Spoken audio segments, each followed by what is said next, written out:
So hello everyone, I am Ankit. तो आज जो हम पढ़ेंगे वो पढ़ेंगे टाइप्स ऑफ क्वांटम नंबर के बारे में। ठीक है। तो इनमें कितने टाइप से क्वांटम नंबर होते हैं? तो फोर टाइप से क्वांटम नंबर होते हैं। पहला क्वांटम नंबर होता है प्रिंसिपल क्वांटम नंबर। दूसरा क्वांटम नंबर होता है एजीमुथल क्वांटम नंबर। थर्ड होता है magnetic quantum number. And last one is spin quantum number. ठीक है। अब ये क्वांटम नंबर्स हैं, ये हमें किन नॉलेजेस के बारे में बताते हैं, ये किन चीज़ों के बारे में बताते हैं? तो इनमें जो सबसे पहला क्वांटम नंबर है वो है प्रिंसिपल क्वांटम नंबर। ठीक है। सबसे पहला क्वांटम नंबर है प्रिंसिपल क्वांटम। ये जो प्रिंसिपल क्वांटम नंबर है ये हमें size and energy of orbital के बारे में बताता है। ठीक है। नेक्स्ट आता है एजीमुथल क्वांटम नंबर। जो ये एजीमुथल क्वांटम नंबर है ये हमें शेप ऑफ ऑर्बिटल के बारे में बताता है। जो नेक्स्ट है हमारा मैग्नेटिक क्वांटम नंबर, ये ओरिएंटेशन ऑफ ऑर्बिटल के बारे में बताता है। नेक्स्ट है स्पिन क्वांटम नंबर। ये इलेक्ट्रॉन की स्पिन के बारे में बताता है। ये इलेक्ट्रॉन की स्पिन के बारे में बताता है। अब ये सब क्या है? Size of, energy of, shape of, orientation, ये कैसे दिखता है, ये कैसे होता है, ये कैसे हम कैलकुलेट करते हैं, तो इन सबको अभी हम डिटेल में पढ़ेंगे। ठीक है। तो पहला हमने क्या समझा? Principal quantum number, size and energy of orbital. Second azimuthal quantum number, shape of orbital. Third is magnetic quantum number, orientation of orbital. And last one is spin quantum number, it tells us about the electron की spin. Okay. मतलब कि ऐसे अगर मैं एक orbital बनाऊं तो electron की स्पिन ऐसे होगी, कि इलेक्ट्रॉन की स्पिन ऐसे होगी। इसे बोलते हैं क्लॉकवाइज इलेक्ट्रॉन की स्पिन, इसे बोलते हैं एंटी क्लॉकवाइज इलेक्ट्रॉन की स्पिन। ठीक है। तो ये जो हमारा होता है, ये पहला इनके थोड़ा बहुत हमने ओवरव्यू लिया कि ये क्वांटम नंबर्स हमें क्या बताते हैं। हम देखो इस पे हम एक क्वेश्चन कर लेते हैं। पहला देखिए ये question, which of the following quantities depend on the principal quantum number. तो प्रिंसिपल क्वांटम नंबर हमें किस चीज के बारे में बताता है? कौन सी क्वांटिटीज है जो इस पर डिपेंड करती है? किसके लिए? For a hydrogen atom. तो हमने देखा कि जो प्रिंसिपल क्वांटम नंबर है ये हमें बताता है साइज एंड एनर्जी ऑफ क्या? ऑर्बिटल। ठीक है। अब देखना, शेप ऑफ ऑर्बिटल नहीं, ये कौन बताता है? ये एल बताता है। साइज ऑफ ऑर्बिटल, यस, ये एन की वैल्यू बताता है। एनर्जी ऑफ ऑर्बिटल, एस, ये एन की वैल्यू बताता है। ओरिएंटेशन ऑफ ऑर्बिटल नहीं, ओरिएंटेशन ऑफ ऑर्बिटल हमें एम की वैल्यू बताता है। तो इनमें से हमारा कौन सा ऑप्शन करेक्ट है? तो इनमें से हमारा जो करेक्ट ऑप्शन है वो है, जो करेक्ट ऑप्शन है वो है बी एंड सी। ठीक है। ये जो हमारा करेक्ट ऑप्शन है। ठीक। तो हमने पहली पॉइंट लिखा इनके बारे में, तो इसमें हमने एक क्वेश्चन किया। ठीक है।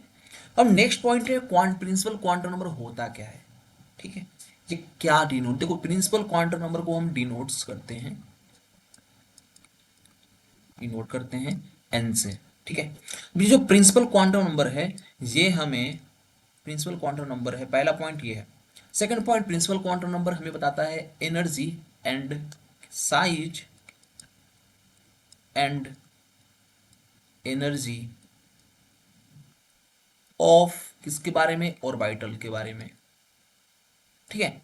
और ये हमें ये भी बताता है कि सेल के बारे में बताता है। सेल, ये सेल क्या होता है? सेल को हम ऑर्बिट भी बोलते हैं। ये सेल और ऑर्बिट के बारे में बताता है कि जो हमारा इलेक्ट्रॉन है वो किस सेल में जाएगा। अब ये दिखता कैसे है देखना, जैसे मान लो कि ये बीच में न्यूक्लियस है। ठीक है।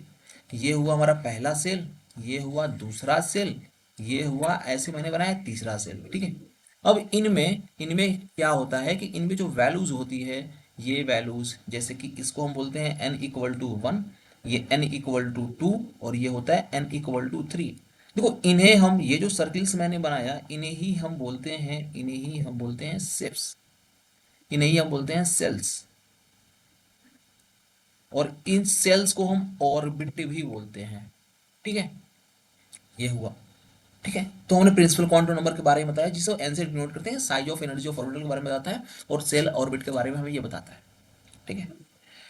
और इसमें देखो, इसमें जो डीजनरेसी, देखो अगर मैं आपसे बोलूं कि 1s, 2s, 3s, 4s, तो इनका साइज किसका ज्यादा होगा? इनका साइज अगर मैं आपसे बोलूं कंपेयर करने के लिए, तो देखो ये n की वैल्यू जैसे जैसे इंक्रीज हो रही है ना, इनका साइज भी इंक्रीज होगा। तो जो इनका साइज का अगर मैं कंपेयर करने को बोलूं तो इनका ऐसे साइजेस इंक्रीज होता है।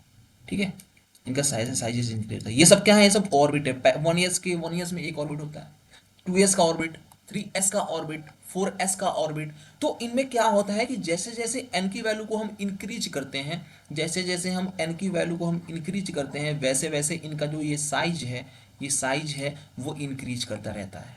ठीक है, मतलब ये तो जो मैंने लिखा कि size and energy of orbital के बारे में, तो ये साइज ऑफ एनर्जी का ऑर्बिटल के बारे में बताता है। और जैसे जैसे n की वैल्यू को हम इंक्रीज करते हैं, इनका साइज ऑफ ये इंक्रीज होता रहता है।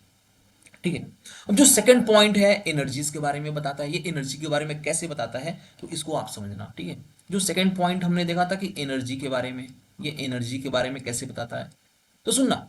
जो ये इलेक्ट्रॉन जो आउटर मोस्ट सेल में, ये जो इलेक्ट्रॉन है, ये 1 मिनट देखो, ये जो इलेक्ट्रॉन है जो आउटर मोस्ट सेल में इलेक्ट्रॉन है, अब ये इलेक्ट्रॉन की क्या काइनेटिक एनर्जी है, इसकी क्या पोटेंशियल एनर्जी है, काइनेटिक प्लस पोटेंशियल क्या टोटल एनर्जी है, क्या इसका रेडियस है।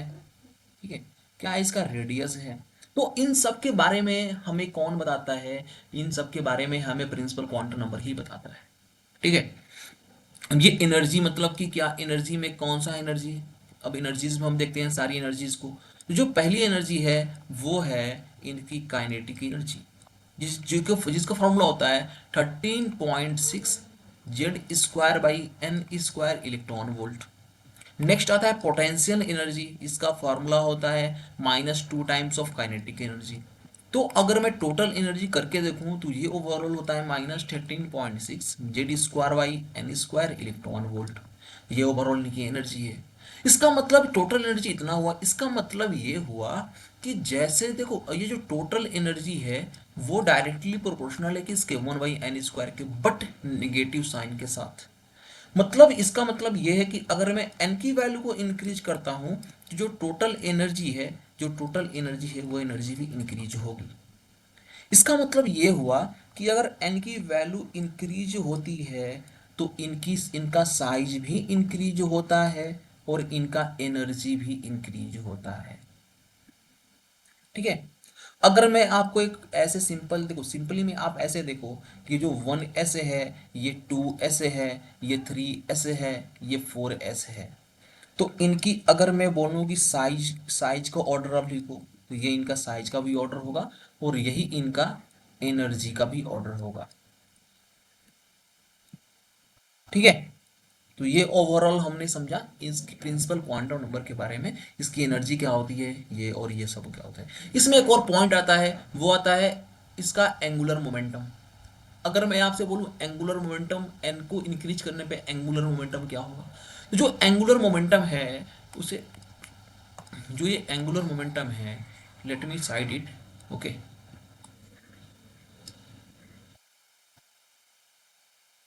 जो नेक्स्ट पॉइंट आता है वो आता है एंगुलर मोमेंटम। ठीक है, आप सुनना। जो ये एंगुलर मोमेंटम है ना,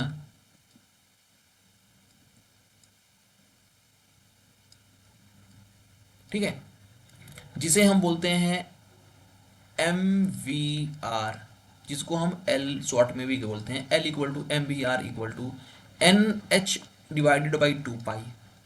मतलब कि अगर मैं n की वैल्यू को इंक्रीज करूं तो l की वैल्यू इंक्रीज होगी। मतलब कि जो एंगुलर मोमेंटम है, जो एंगुलर मोमेंटम है वो क्या होता है, एंगुलर मोमेंटम भी इनका इंक्रीज होगा। ठीक है, तो देखो पॉइंट क्या है, पॉइंट ये है एन की वैल्यू को आप इंक्रीज करोगे साइज इंक्रीज होगा, एन की वैल्यू को इंक्रीज करोगे एनर्जी की वैल्यू इंक्रीज होगी, एन की वैल्यू को आप इंक्रीज करोगे तो ये एंगुलर मोमेंटम इनका इंक्रीज होगा। ठीक है, तो ये हमने अभी समझा किसके बारे में, ये ओवरऑल हमने समझा प्रिंसिपल क्वांटम नंबर के बारे में। ठीक है, अब जो नेक्स्ट क्वांटम नंबर है वो हमारा आता है एजीमुथल क्वांटम नंबर। तो उससे पहले हम कुछ क्वेश्चंस को कर लेते हैं। ठीक है, तो मैं कुछ क्वेश्चंस लाया हूं, आप इन क्वेश्चंस को देखिए कि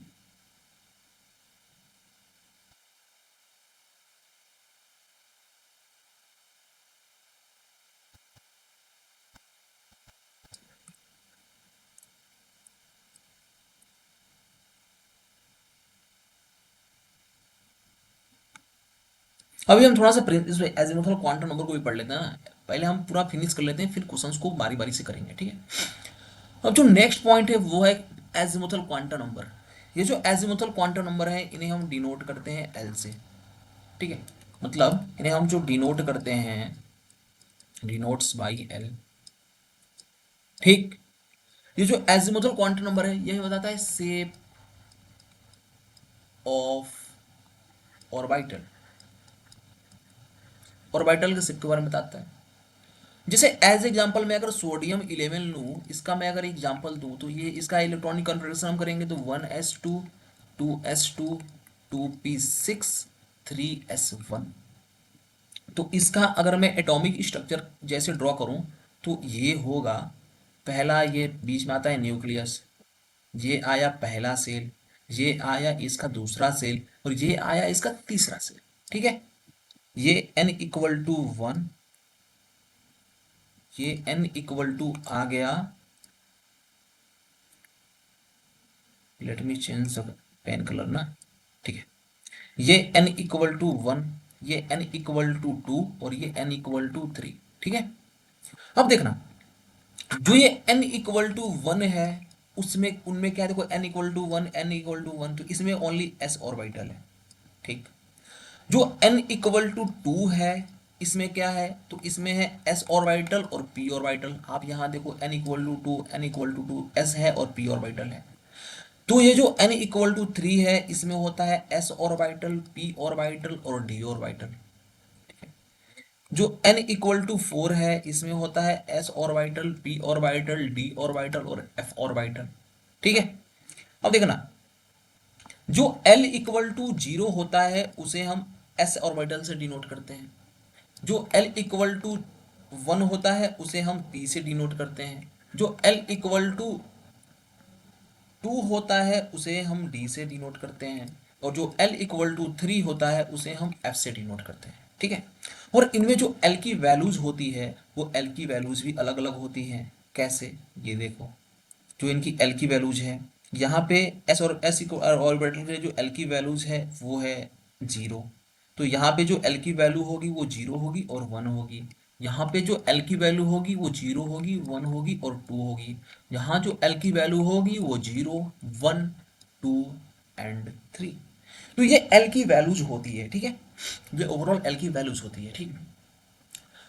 ये हमने क्या समझा, एजिमुथल क्वांटम। ये जो एजिमुथल क्वांटम नंबर है ये एक और पॉइंट को बताता है, जो पॉइंट है इसे हम बोलते हैं ऑर्बिटल एंगुलर मोमेंटम, ठीक है। ये ऑर्बिटल एंगुलर मोमेंटम के बारे में ही बताता है, ठीक है। ये ऑर्बिटल एंगुलर मोमेंटम जिसको हम डिनोट करते हैं एल से, जो कि होता है एल l+1 h/2 पाई। ये ऑर्बिटल एंगुलर मोमेंटम है। इस पे भी कई सारे क्वेश्चंस हम करेंगे, ठीक है। अब जो नेक्स्ट ओवरऑल हमने देखो एजीमुथल क्वांटम नंबर के बारे में समझ लिया, ठीक है। l=0 l=1। अब देखो इनमें आता है कुछ एनर्जी का ऑर्डर भी आता है एजीमुथल क्वांटम नंबर में, ठीक है। अब ये एनर्जी का ऑर्डर कैसे आता है सुनना, जो एनर्जी का ऑर्डर है, जो एनर्जी का ऑर्डर है, ये एनर्जी का ऑर्डर आता कैसे है। तो देखो आप, जो एनर्जी का ऑर्डर है इसमें वो एक रूल है जिसे हम बोलते हैं एन प्लस, जिसे हम बोलते हैं n+l रूल, ठीक है। ये किसके लिए हम अप्लाई करेंगे, ये मल्टी इलेक्ट्रॉन सिस्टम के लिए, मल्टी इलेक्ट्रॉन सिस्टम के लिए हम n+1 रूल अप्लाई करते हैं, ठीक है। अगर हमें बोलता है कि हाइड्रोजन सिस्टम के लिए, अगर हमें बोलता है फॉर अ हाइड्रोजन एटम के लिए, तो हम उसमें ओनली फॉर ओनली देखेंगे n की वैल्यू। हमें जो s है, जो p है, जो d है, वो f, जो f है, ये डी जनरेसी में रहेंगे। डी जनरेसी मतलब कि इनकी जो एनर्जी है वो सेम रहती है, जो एनर्जी है वो सेम रहेगी, इसे हम डी जनरेसी बोलते हैं, ठीक है। ओके। जैसे मैं आपको एक एग्जांपल दूं, ठीक है। एक एग्जांपल देता हूँ छोटा सा, जैसे कि फॉर अ हाइड्रोजन एटम, अगर मैं हाइड्रोजन एटम के लिए आपसे बोलूं कि आप कंपेयर करो इनकी एनर्जीज क्या होगी, जैसे 1s हो गया, 2s हो गया, 2p हो गया, 3d हो गया, 4f हो गया। तो हाइड्रोजन एटम के लिए अगर मैं इनकी एनर्जी को कंपेयर करवाऊं तो आपका जो आंसर होना चाहिए वो ऐसे होना चाहिए कि सर आप हाइड्रोजन एटम के लिए बोल रहे हो तो इसमें तो हम बस इसमें हम क्या देखेंगे, तो इसमें हम सर बस एन की वैल्यू देखेंगे। एन की वैल्यू अगर मोर है तो उसकी जो एनर्जी है वो भी ज़्यादा है। ओके, तो इसमें देखो 1s में n की वैल्यू है 1, ये 2s और 2p, इनमें भी n की वैल्यू क्या है 2 है और इसमें भी n की वैल्यू क्या है 2। हमें ये sp पे डिपेंड नहीं करता फॉर अ हाइड्रोजन एटम। अगर हाइड्रोजन एटम है बस n की वैल्यू देखेंगे तो ये इनकी एनर्जी सेम होगी, तो इनकी एनर्जी ज़्यादा ये ज़्यादा। फिर ये 3d के लिए n इक्वल टू 3 है। फिर 4f के लिए हम देखेंगे तो n इक्वल टू 4 है। तो ये फॉर अ हाइड्रोजन एटम के लिए है। ठीक है, अगर यही मैं आपसे बोलता हूं कि इसी चीज को आप कैलकुलेट करो फॉर अ इसी चीज को आप कैलकुलेट करो फॉर मल्टी इलेक्ट्रॉन सिस्टम। किसके लिए? For multi electronic system, for multi electron system. ठीक है, तो अब आप देखोगे n+1 रूल। ठीक है, इसमें आप ओनली बस n रूल देखोगे, बस n रूल देखोगे। इसमें आप देखोगे n+l रूल। ठीक है, अब ये n+l रूल मतलब क्या, ये इसका कैसे, ये हम कैसे देखते हैं, कैसे देखेंगे n+l। तो देखना, तो इसमें देखो सबसे पहले आता है आएगा 1s, क्योंकि यहाँ पे जब आप n+l कैलकुलेट करोगे तो ये आता है, ये क्या आएगा देखो 1s के लिए जो n+l मतलब कि जो n की वैल्यू है वो 1 है। और पीछे मैंने लिखवाया आपको, यहाँ पे मैंने आपको लिखवाया कि जो s है, s के लिए l की वैल्यू 0, p के लिए l की वैल्यू 1, d के लिए l की वैल्यू 2 और f के लिए l की वैल्यू 3। तो इसीलिए तो यहाँ पे हम क्या रखेंगे, l की वैल्यू 0, ये आ गया 1। ठीक है, फॉर 2s के लिए n+l रूल आप देखो। ठीक है, तो यहाँ पे आएगा n के लिए 2 प्लस l के लिए 0, तो ये आ गया 2। ठीक है, अब क्या आया 2p। अब 2p के लिए आप देखो n इक्वल टू कितना है n+l, मतलब कि n की वैल्यू कितना है 2 और l की वैल्यू कितना है इसके लिए 1, तो ये आ गया 3। अब 3d के लिए देखो आप n+l, l की वैल्यू कितनी है 3 और l की वैल्यू कितना है sp d, तो 2, ये आ गया 5। फॉर 4f के लिए देखो n+l, मतलब कि n की वैल्यू कितनी है, इसमें n की वैल्यू कितनी है 4 और l की वैल्यू कितनी है 3, ये आ गया 7। तो वही से हम आपसे अगर एनर्जी लिखने के लिए बोलूँ तो आप क्या लिखोगे, आप लिखोगे सर पहले 1s, सर 2s, ऐसी जो इनकी एनर्जीज है वो ऐसे इंक्रीज होती रहेगी 3d, और ये आ गया 4f। ठीक है, तो ये इनकी ओवरऑल एनर्जी हमारी इंक्रीज होती रही। तो दो सिस्टम के लिए है, अगर आपको क्वेश्चन में हाइड्रोजन एटम के लिए बोलता है तो आप एसपीडीएफ को डीजेनरेसी में रखेंगे, मतलब कि इनकी जो एनर्जी होगी वो ऐसे सेम होती रहेगी। अगर वही लिखता है मल्टी इलेक्ट्रॉन सिस्टम के लिए तो आपको जो इनकी एनर्जी है वो इस तरीके से लिखनी पड़ेगी। ठीक है, तो ये ओवरऑल किसके लिए आ गया, ये ओवरऑल आ गया ऐसे इनके सिस्टम्स के लिए। ठीक है, लेकिन अगर देखो एक और डाउट आता है क्या सर, जब n+l रूल में अगर n और l की वैल्यू जो मैं यहाँ आपने किया 1 2 3 अगर सेम आ गया तो अगर वैल्यू सेम आता है ना, अगर इसमें अगर सेम वैल्यू आता है, अगर सेम वैल्यू आता है तो आप देखोगे देन सी एन। ठीक है, मतलब कि अगर n ज्यादा तो n+l की वैल्यू वो डोमिनेट कर जाएगा। ठीक है, तो इसको हम एग्जांपल्स में देखेंगे। ठीक है, एग्जांपल्स में जो हम देखेंगे तो और अच्छे से हमारा क्लियर होगा। ठीक है, जैसे मैं आपको एग्जांपल भी दे देता हूँ ना, मैं आपको ऐसे ही इनका एग्जांपल देता हूँ, आपको और क्लियर हो जाएगा। जैसे एग्जांपल देखो, देखें एग्जांपल। ठीक है, अगर मैं बोलूं 4s और 3d, आप बताओ इनकी एनर्जी ले ऑर्डर, इनका एनर्जी ऑर्डर बताओ। ठीक है, ये किसके लिए, for multi electron system, for multi electron system. ठीक है, इसकी बताओ। तो यहाँ पे देखो, जब आप यहाँ करोगे ना, इसके लिए करोगे ना फॉर मल्टी इलेक्ट्रॉन सिस्टम, इसके लिए जब आप करते हो तो देखो ये आएगा 4s, मतलब कि n+l, n की वैल्यू है 4 और s की वैल्यू है कितनी 0, ये ओवरऑल आ गया 4। ठीक है, फॉर 3d के लिए n की वैल्यू है 3 प्लस एल की वैल्यू कितनी है, एन की वैल्यू, डी की वैल्यू कितनी है 2, तो ये आ गया 4+2 = 5। ठीक है। अगर मैं आपको यहाँ पे अगर देखना, मैं आपको अगर यहाँ कर देता हूँ 4p, ठीक है, मैं यहाँ 4p भी कर देता हूँ, यहाँ पे मैं 4p भी कर देता हूँ। ठीक है, तो आप इसके लिए अब करो, इसके लिए कैसे होगा 4p, अगर 4p वहाँ अटैच है तो कोई बात नहीं, आप n+l 4p के लिए भी कैलकुलेट कर दो। तो 4p के लिए आप करोगे, ये आएगा 4 प्लस इसके लिए 1, तो ये आ गया हमारा 4+1, ये आ गया हमारा कितना, n+l कितना आ गया हमारा 4 plus, sorry sorry sorry sorry sorry, this one will be 4, there will be n+l equal to, ये हो गया n की वैल्यू आ गया 3 और l की वैल्यू आ गया 2, ये आ गया 5। ये 4+1, ये यहाँ पे अगर यहाँ पे n+l मतलब कि n की वैल्यू है 4 और इसकी वैल्यू है 1, आ गया 4 5। ओके, तो यहाँ पे जब आप एनर्जी की ऑर्डर लिखते हो ना, तो आप देखो सबसे पहले क्या लिखोगे, 4s की एनर्जी लेस होगी, फिर इसके बाद आता है 3d और 4fp। तो सर इसमें मैं हम भी किसको लिखें, ठीक है, तो देखो यहाँ पे मैंने क्या बोला कि देन सी एन, ठीक है, N more than energy more.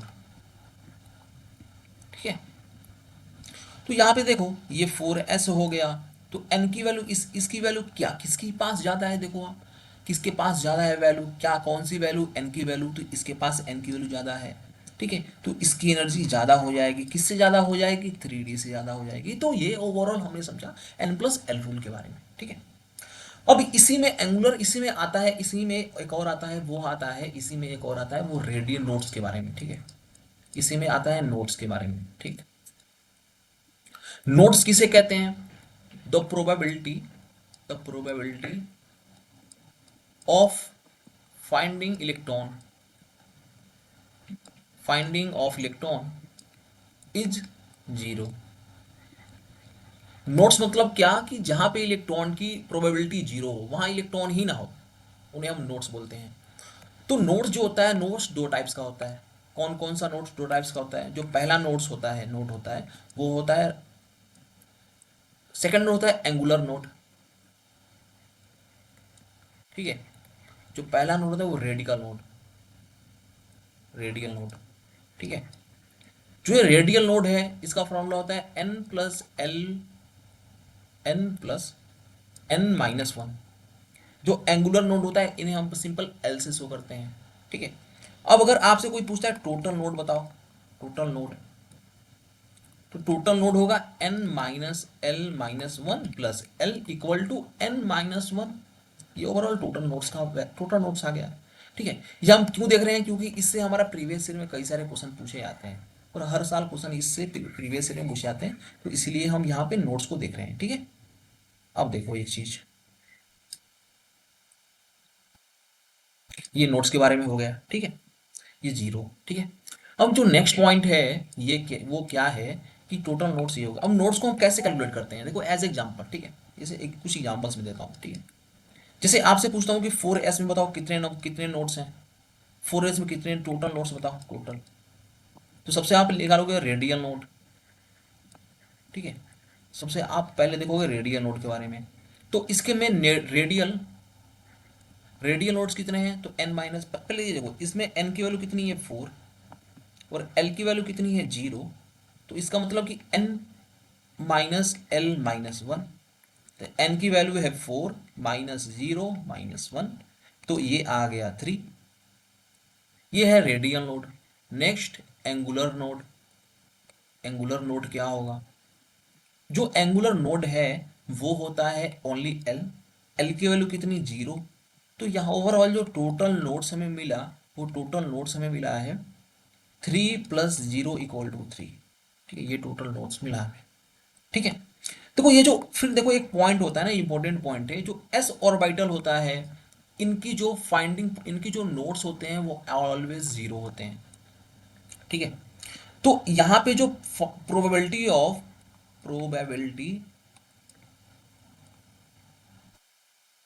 Of finding electron, इनका जो होता है वो हमेशा नॉट इक्वल टू जीरो होता है। मतलब कि नोड्स अगर जीरो है ना, तो वहाँ पे इलेक्ट्रॉन रहेगा।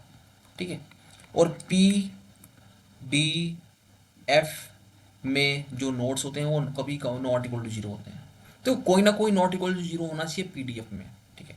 जब ये नॉट इक्वल टू जीरो है, इसका मतलब कि वहाँ पे नोड्स प्रेजेंट है, तो वहाँ पे जो probability of finding electron equal to zero, मतलब ये है कि अगर नोड अगर है तो वहाँ पे इलेक्ट्रॉन की प्रोबेबिलिटी है, अगर नोड नहीं है तो इलेक्ट्रॉन, अगर नोड है तो इलेक्ट्रॉन की प्रोबेबिलिटी नहीं है, वहाँ इलेक्ट्रॉन्स नहीं है। अगर नोड नहीं है तो इलेक्ट्रॉन की जो प्रोबेबिलिटी है, मतलब कि इलेक्ट्रॉन वहाँ पे प्रेजेंट रहेगा, ठीक है। ये कैसे, ये क्यों है, एस ऑर्बिटल के लिए नोड्स क्यों है, क्योंकि देखो यहाँ पे पेनिट्रेशन इफेक्ट आता है।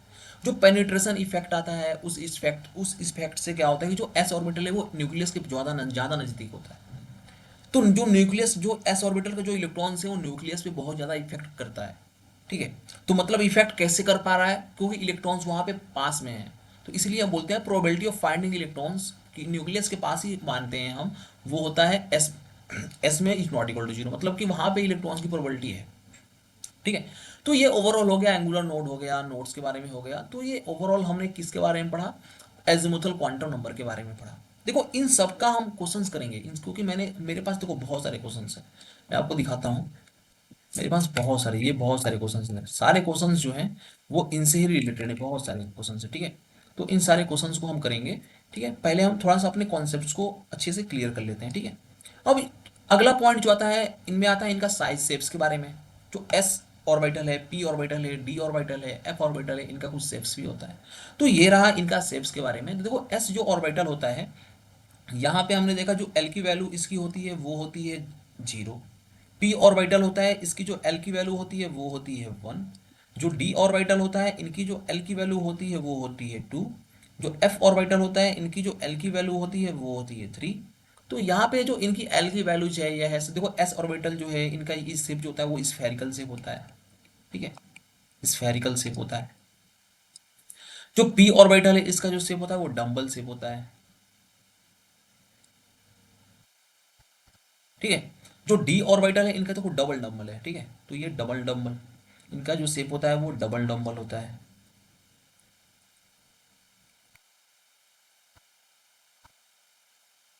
ठीक है।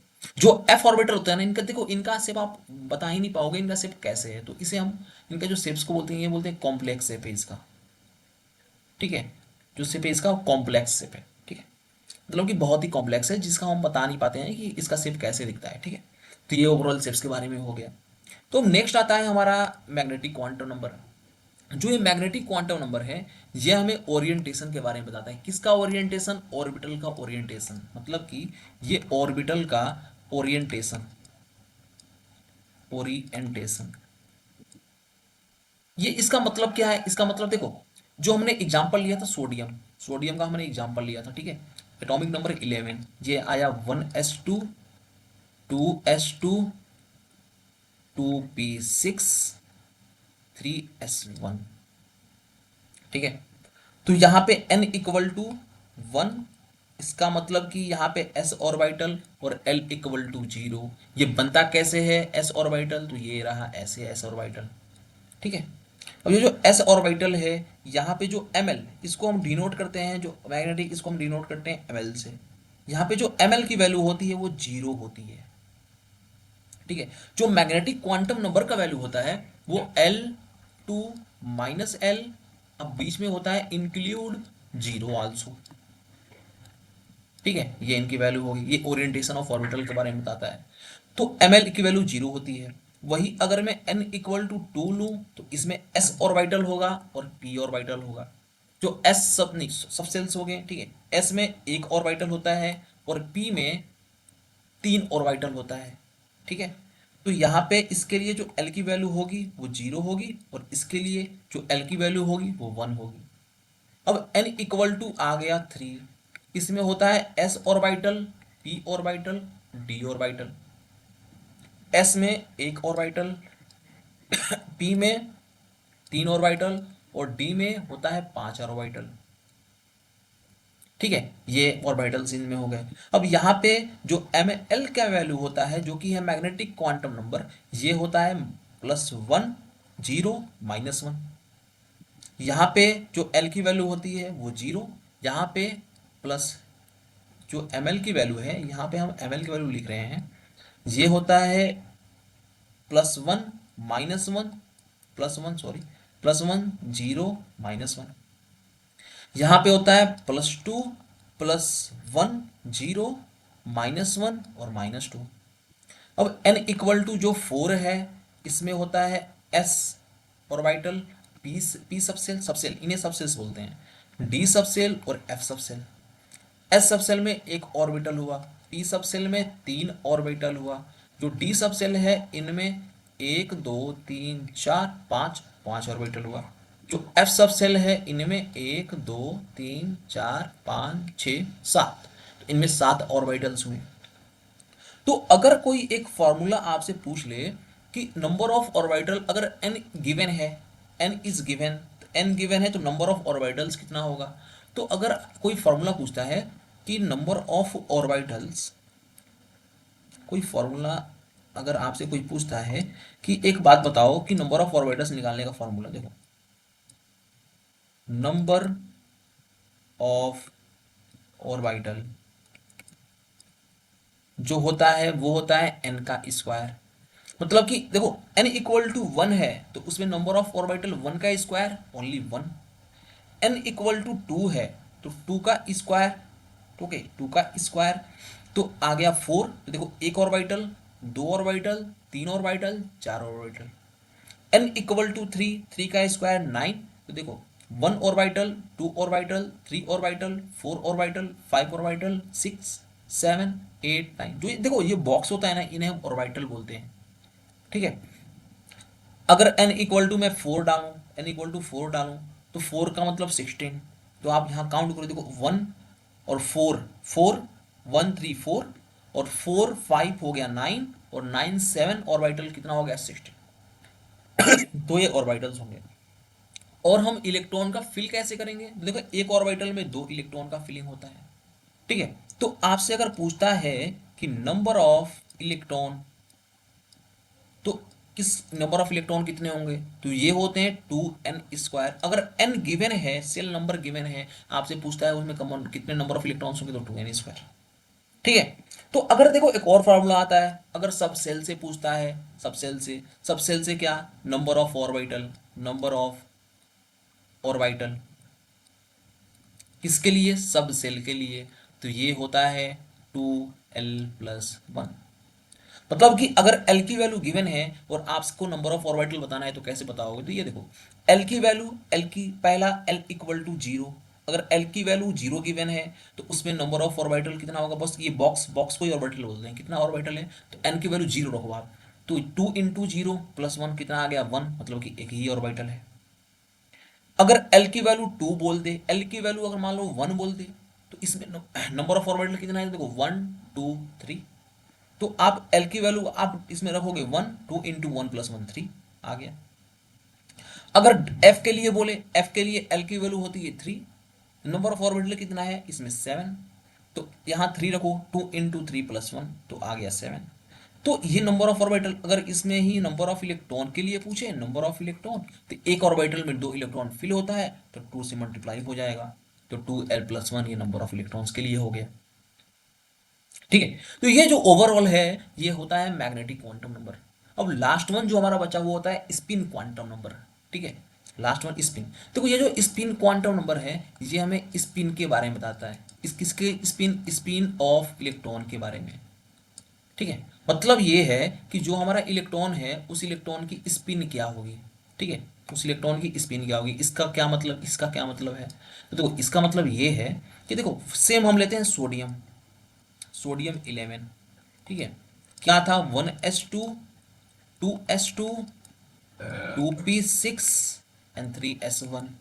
ठीक है, तो इसके लिए आप जब देखोगे 1s2 2s2, तो ये देखो सबसे पहले मैं n equal to 1, n equal to 1 ये गिवन दिया है, पहले इसका हम बनाते हैं n इक्वल टू 1 के लिए। ठीक है, तो यहाँ बताओ L की वैल्यू कितनी है, n इक्वल टू 1 के लिए L की वैल्यू होती है 0, 0 को हम बोलते हैं s, और s में होता है एक ऑर्बिटल, एक ऑर्बिटल में हम इलेक्ट्रॉन दो फिल कर सकते हैं।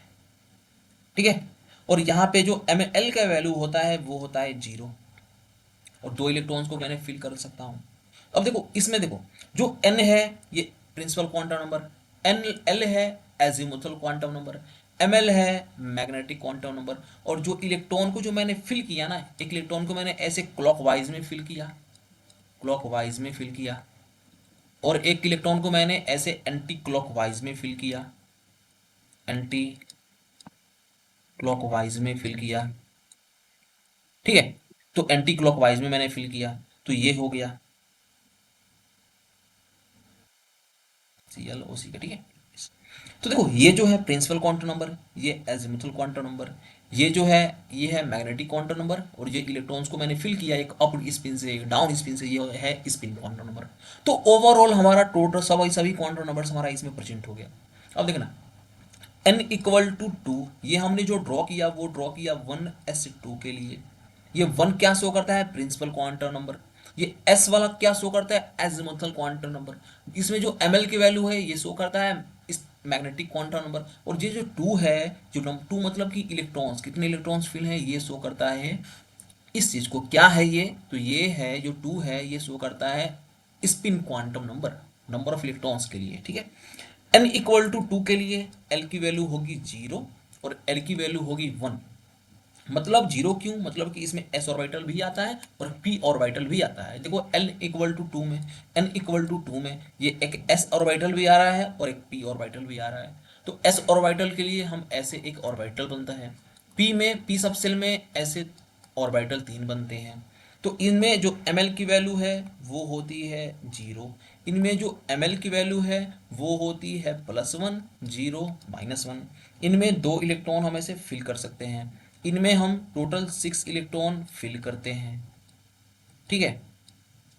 तो ये ओवरऑल ये किसके लिए मैंने बनाया, ये 2s2 और 2p6 के लिए मैंने बनाया, ठीक है। तो देखो लास्ट में क्या बचा, 3s1। अब यहाँ पे जो n की वैल्यू है वो होती है 3, तो l की वैल्यू पॉसिबल कौन कौन सी है, 0 पॉसिबल है, 1 पॉसिबल है, 2 पॉसिबल है। तो ये है s सब सेल के लिए, ये p सब सेल के लिए, और ये d सब सेल के लिए। तो s सब सेल के लिए तो हमें इसमें बस s सब सेल के लिए देखना है, तो ये मैंने बना दिया s सब सेल के लिए। कितना इलेक्ट्रॉन फिल करना है, 1, तो ये इलेक्ट्रॉन 1 फिल कर दिया मैंने। ये ml की वैल्यू इसकी कितना होती है, 0। तो ये ओवरऑल सारा कुछ जो हमने देखा ना, ये ओवरऑल हम सारा principal quantum number, azimuthal quantum number, spin quantum number, magnetic quantum number, तो सारा क्वांटम नंबर हमारा इसमें आ गया, ठीक। तो ये ओवरऑल हो गया हमारा स्पिन सब क्वांटम नंबर। अब हम क्वेश्चंस पे चलते हैं, अब कैसे कैसे क्वेश्चंस हमें पूछा गया है, देखो। तो पहला क्वेश्चन तो हमने सॉल्व कर दिया था कि what is principal quantum number, तो ये किस पे डिपेंड होता है, तो ये हमने सॉल्व कर। अब नेक्स्ट नेक्स्ट क्वेश्चन क्या है, देखो फॉर अ हाइड्रोजन एटम, क्या बोला है, फॉर अ हाइड्रोजन एटम। मैंने क्या बोला था कि for a hydrogen, hydrogen atom के लिए, ओनली फॉर हाइड्रोजन एटम के लिए हम क्या देखते हैं, तो अगर हमें हाइड्रोजन एटम बोलता है ना, तो उसमें हम बस एन की वैल्यू देखते हैं, ठीक है। तो ये देखो क्या बोला है कि have the same energy, same energy कब होगा, सेम एनर्जी कब होगा, तो देखो ये 2s है और 2p है। तो देखो जो s है और जो p है इनकी तो एनर्जी सेम ही है। अगर n की वैल्यू सेम हो जाए तो एनर्जी इनकी सेम हो जाए। तो n की वैल्यू भी सेम है 2 2, इसका मतलब कि इसकी एनर्जी सेम है। ये देखो s और p से हमें नहीं मतलब है, हमें n से मतलब है। n की वैल्यू इक्वल, इसका मतलब कि एनर्जी इक्वल, देखो यहाँ भी सेम है। हमें p से नहीं मतलब है, n की वैल्यू इक्वल, एनर्जी इक्वल, तो देखो और मतलब कि ये ऑल ऑफ दिस, ठीक है। ये हो गया। अब देखो for a multi electron system, देखो नॉर्मल हाइड्रोजन के लिए हम n देखते हैं, अब मल्टी इलेक्ट्रॉन सिस्टम के लिए हम n+l भी देखते हैं। मतलब कि जो l है इसमें ऐड हो जाता है किसमें, मल्टी इलेक्ट्रॉन सिस्टम में। तो ये क्या बोला कि प्राइमरीली डिसाइड्स एनर्जी, इनमें से कौन एनर्जी को डिसाइड करता है। अब अगर मल्टी इलेक्ट्रॉन सिस्टम आ गया तो l की वैल्यू, ठीक है। देखो n की वैल्यू है, बट इसमें हमें एक ऑप्शन चूज करना है, तो l की वैल्यू जो है वो इसको डिसाइड करता है। कौन डिसाइड करता है, l की वैल्यू, ठीक है। अब नेक्स्ट क्वेश्चन क्या है, नेक्स्ट क्वेश्चन देखते हैं। देखो ये रहा नेक्स्ट क्वेश्चन। देखो if the principal quantum number increases by n to n=4, the size of orbital becomes, ठीक है। तो हमने फॉर्मूला क्या पढ़ा, हमने फॉर्मूला पढ़ा था एनर्जी के लिए, फॉर्मूला पढ़ा था। हमने साइज ऑफ ऑर्बिटल के लिए फॉर्मूला पढ़ा था, क्या फॉर्मूला था। तो अभी हम इसे देखते हैं हमने क्या लिखा था इन सब के लिए। तो हमने ये लिखा था कि जो एनर्जी है, जो साइज है, वो कैसे इंक्रीज होता है। ठीक है, देखो यहाँ पे मैंने टोटल एनर्जी लिखा, मैंने ये लिखा कि एन की वैल्यू इंक्रीज तो साइज इंक्रीज, एनर्जी इंक्रीज। तो देखो इसमें एक आता है रेडियस के लिए भी, मतलब कि इसमें आता है एक रेडियस के लिए भी फॉर्मूला आता है। अब रेडियस के लिए क्या फॉर्मूला आता है, वो आता है r n equal to a naught n square by Z. ठीक है, एन स्क्वायर बाई जेड, ये आता है रेडियस के लिए फॉर्मूला। अब देखना, तो इसको हम यहाँ, हमारा जो क्वेश्चन है उस क्वेश्चन को हम देखते हैं। ठीक है,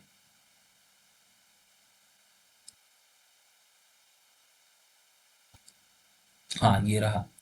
तो मैंने क्या बोला कि इसमें इसमें क्या दिया है कि फॉर देखो प्रिंसिपल क्वांटम एन इंक्रीजेस, मतलब कि आर जो कि है, आर किसके लिए, सेकंड के लिए, या किसकी प्रोपोर्शनल है, एन के स्क्वायर की। ठीक है, मतलब कि देखो आर टू है ना, इसका मतलब कि यहाँ पे हम टू का स्क्वायर फोर करेंगे। वैसे ही जो आर फोर है ये प्रोपोर्शनल है किसके, एन के स्क्वायर के। तो यहाँ हो गया फोर का स्क्वायर मतलब कि 16। तो ये बताओ ये जो टू है फोर है, इनमें कितना कितने टाइम्स का डिफरेंस है, फोर टाइम्स का डिफरेंस है। तो वही है, कितने टाइम से इंक्रीज होगा, फोर टाइम्स से, ये हमारा हो गया। अब नेक्स्ट क्वेश्चन है, principal quantum number decide energy of electron in a hydrogen atom. हाँ बिल्कुल, मैंने इसमें क्या दे रखा है, जो एनर्जी ऑर्डर है ना, अगर जो हाइड्रोजन, मैंने क्या बोला, हाइड्रोजन सिस्टम, जो हाइड्रोजन सिस्टम है ना, इनकी जो एनर्जी है वो एन डिसाइड करता है, इसमें एल नहीं आता, इनमें ओनली एन डिसाइड करता है। फिर क्या बोला, energy of hydrogen atom depends upon n. Yes, तो इनमें एसर्शन भी करेक्ट है और रीजन भी करेक्ट है। ठीक, अब next, for a hydrogen like atom n electron has total energy E in the nth orbital if the principal quantum number is change by 2n। जो प्रिंसिपल क्वांटम नंबर है उन्हें, मतलब कि 2n से चेंज करूं, the ratio of change in potential energy to the kinetic energy.